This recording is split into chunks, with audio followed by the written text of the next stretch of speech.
So, are you familiar with War of 1812 pension records and what they might contain, and most importantly, where to find them for free? I talk about them a lot in my short reels that I do across social media platforms, but I want to do a deeper dive. So, welcome to episode 4 of the Formidable Genealogist Studio, which is my attempt at a little bit longer genealogy content because I get a lot of knowledge in my brain and I want to get it out. So I want to share it with you. Um, you can look for these episodes to happen periodically.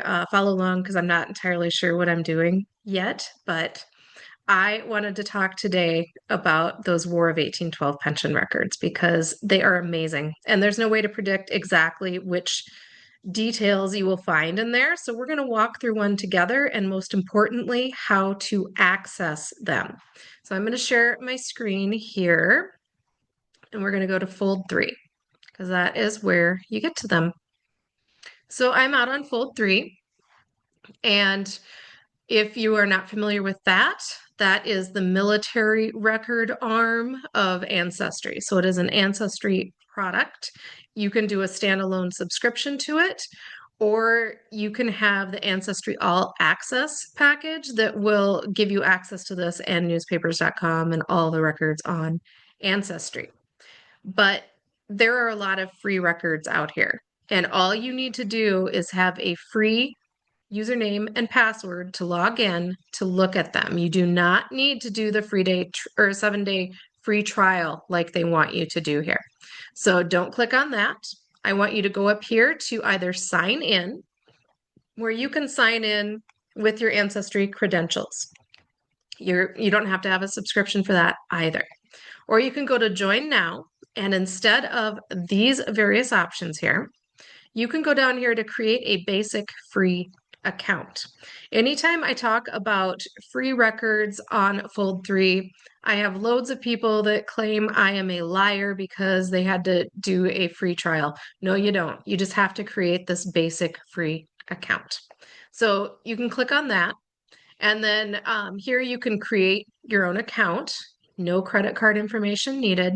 Or what I'm going to do is just continue with Ancestry.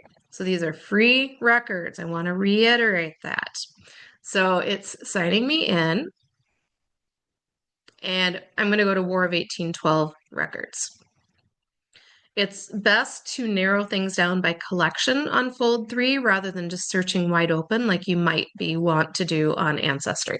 So I'm going to type in the word pension here. I'm going to do publications to find those collections, and I'm going to type pension. You can see there's different ones here. The 2 at the bottom is what we are going to be looking at now, and the ones that are free. So you see the second from the bottom, this was a partnership with the National Archives, has U.S. War of 1812 Pension Application Files Index. So this is an index of the applications for these pensions. You can see right there, it is 100% complete. Look down at the next one, U.S. War of 1812 pension files. These will be the full pension packets. Those are only 92% complete. So here's why that's important. They're gradually going through them and they are putting them online, but they are not waiting until they're all done, the whole collection, and then putting them online. They're doing it gradually as they get them ready. So it's 92% complete, meaning the end of the alphabet isn't quite there yet, but the index is complete. So if you're looking for somebody from the end of the alphabet, you can go out there and look on the index if you're not finding them within the pension files and see if they do have one. So I'm going to click on that, 1812 pension files. So these will be the full packets, and it's got source information down below, browse, description. I'm going to look for my third great grandfather. I'm going to type in John McFarland to find his pension. Now, you can look on other records or sometimes like on Find a Grave or other burial information that might say where they served from or the name of their regiment. Also look at the various names that are attached with the file. Excuse me. to see if you have the right person.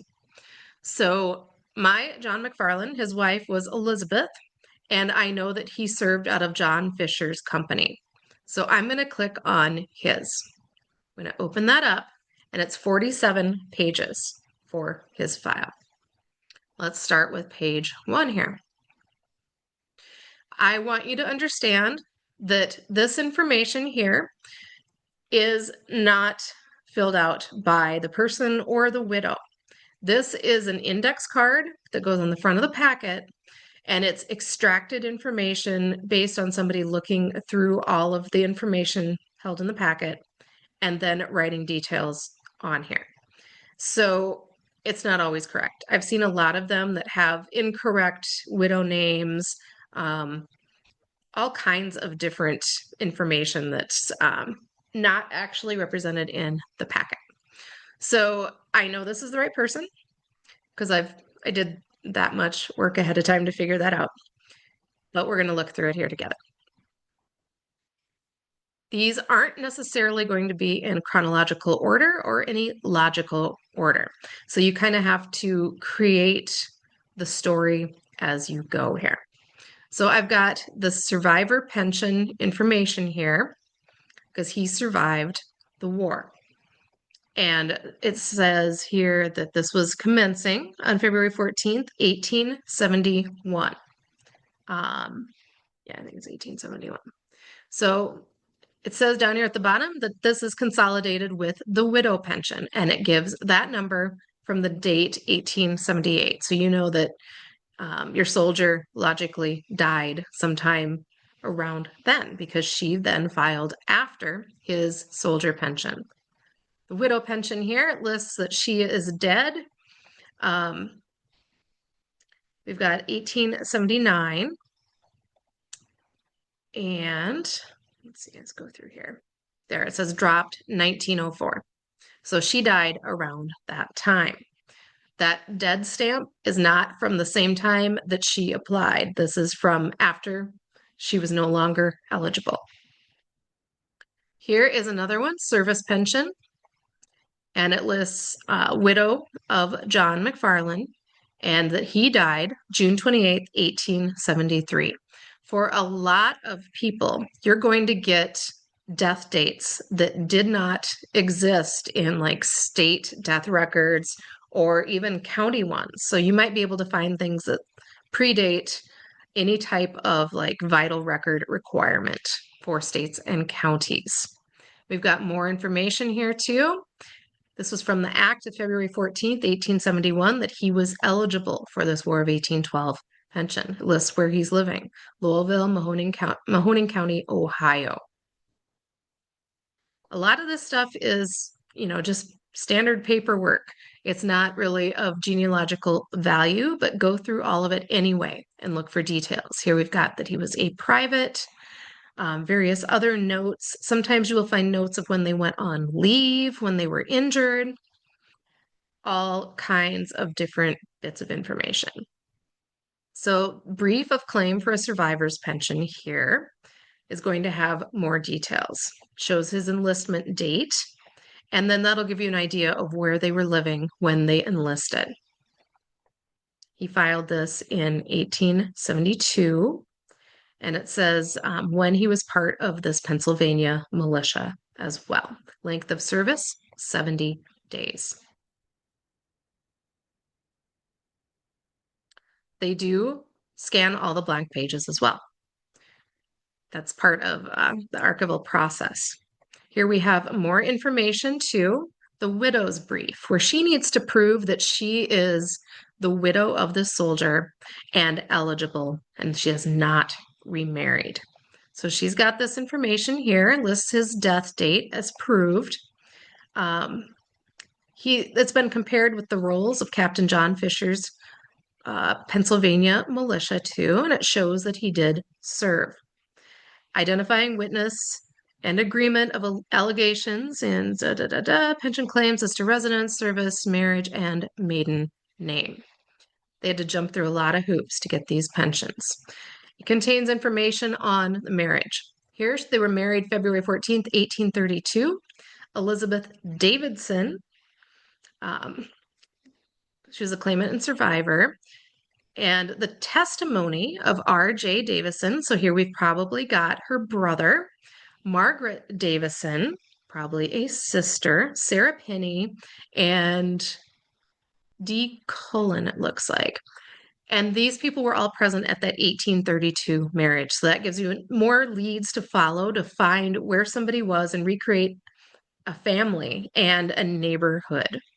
Huge in a time, prior to 1850 when only the head of household was listed.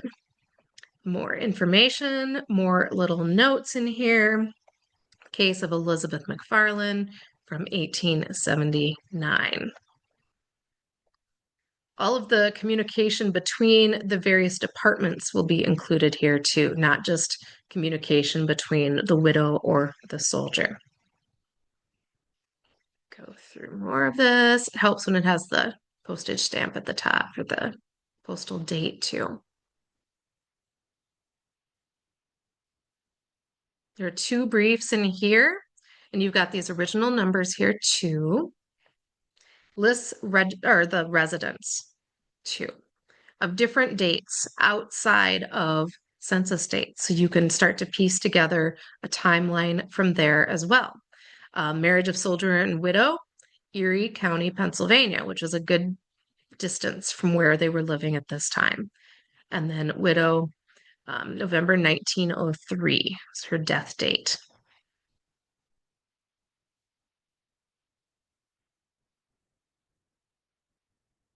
Here's an 1887 communication.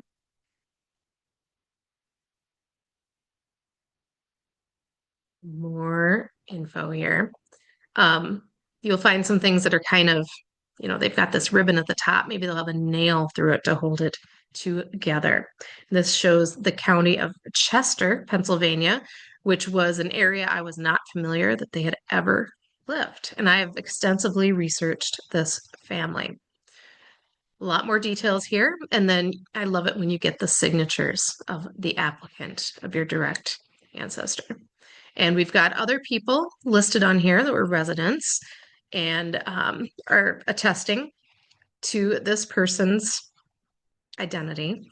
Like George McFarland, that's probably going to be a brother. You can kind of assume it's going to be a close relationship. And then that gives you more people to search. Here's another affidavit and another. The backside of that one.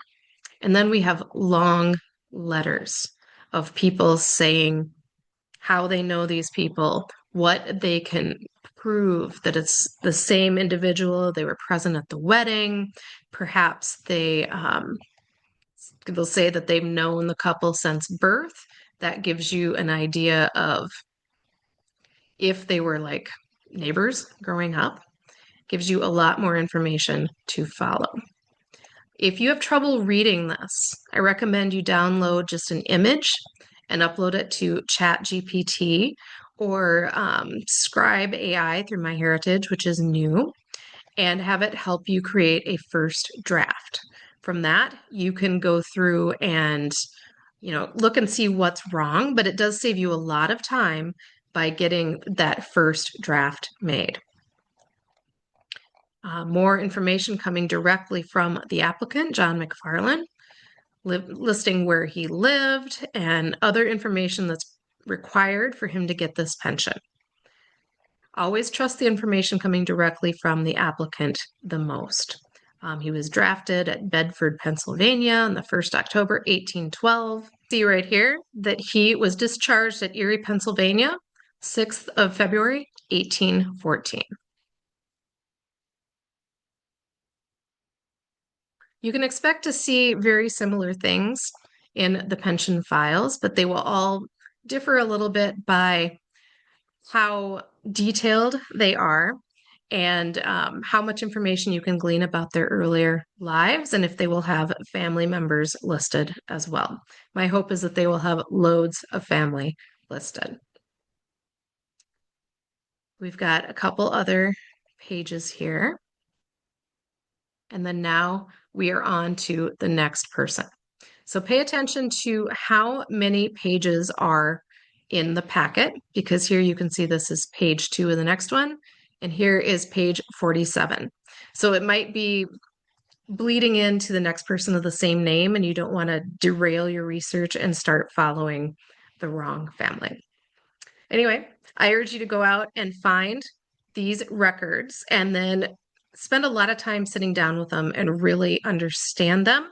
If you're not sure what something means, Google it or ask ChatGPT to help you summarize these documents because it's often really tough to extract the information that is really needed, and you need to pay tiny details a lot of mind. See if there's something in there that can help you continue your research. So thanks for tuning in.